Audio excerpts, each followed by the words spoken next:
Broadcasting from the Dixon Petunia Festival Sweetland Studios, this is Along the Rock. Welcome to Pet of the Week, brought to you by the Radar Free Press. Today with me, I have Crystal from Whiteside area Animal Control. Yep. And who did you bring with you today? This is Claire, or I like to call her my little Claire Bear. Oh, tell us all about Claire. Claire is a Staffy mix. Not sure what she's mixed with. She's got some pretty petite, dainty features when it comes to the legs and her face. She is between 5 and 7, believe it or not.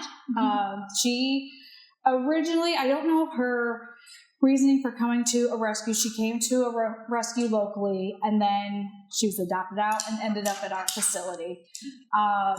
She ended up at our facility due to her original owners had rehomed her for their reasons, and the family that was rehomed to actually dumped her out in the country. Aww. And a really sweet girl found her and held on to her, kept her safe till we got there.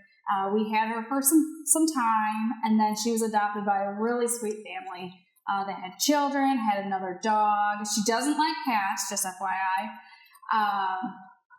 And unfortunately, there came some unexpected medical issues in the family, and Claire and the other animals were not getting the care that the family felt they deserved and needed, and it was really sad. So she is back with us. And we're gonna get her the right fit. All right, babes. Yeah, so it sounds like the ideal family. She does great with kids. She does great with other dogs. Yes, she loves other dogs. Very much a family dog. She is a very happy girl. They want to see your face. I see your face every day right now. How did she do on the car ride here?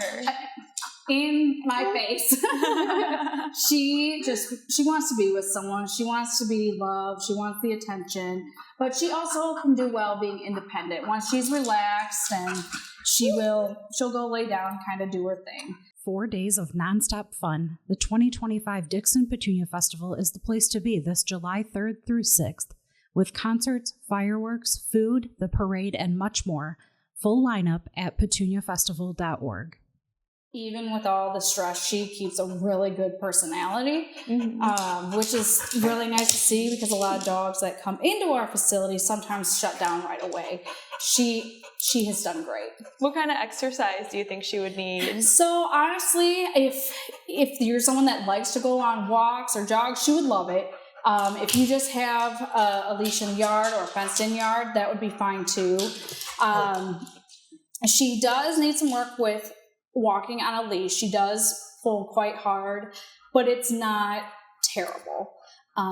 So a little work with that would be fine, but she's energetic, but not like a German Shepherd or a Husky or anything like that. She's pretty moderate. Yeah, and she's so affectionate. How sweet. Thank you. So if someone wants to meet Claire, how can they go about doing that? We would have you send us an email at animalcontrol@whitesidehealth.org, and we will get an adoption application sent out. Once that is approved, we set up meet and greets. Depending on our schedule, the caseload that comes in, it depends on what's going on. I will try to do walk-ins, but it's not very often. So if you come into the facility, fill out an application, don't expect to get to see the animal that day, but I will do my best.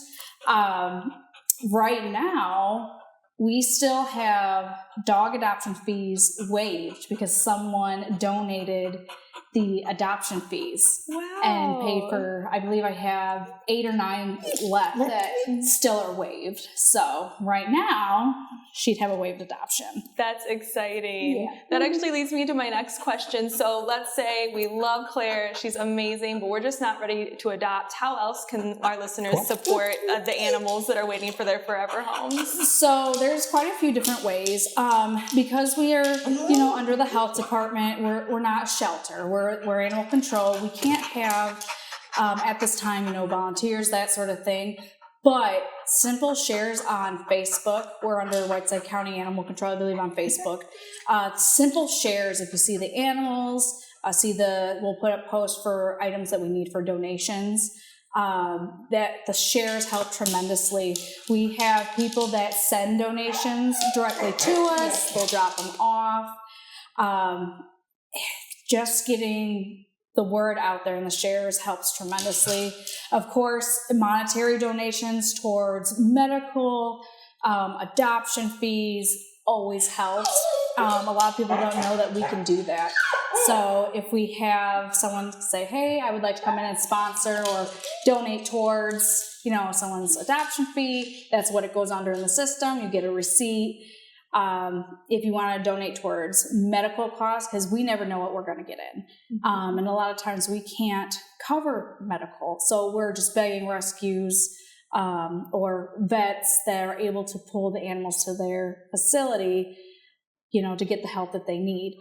If we can't get it in time, unfortunately, we help animals pass over, and that's super hard. But it's always great when we get those donations. But always kitty litter, bleach, cleaning supplies, the dish soap, laundry soap is something we go through all the time.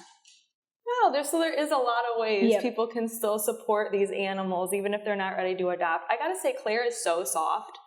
She is so soft. Well, thank you, Crystal, and thank you, Claire. If you'd like to see more videos like this, please visit us at theradar.online.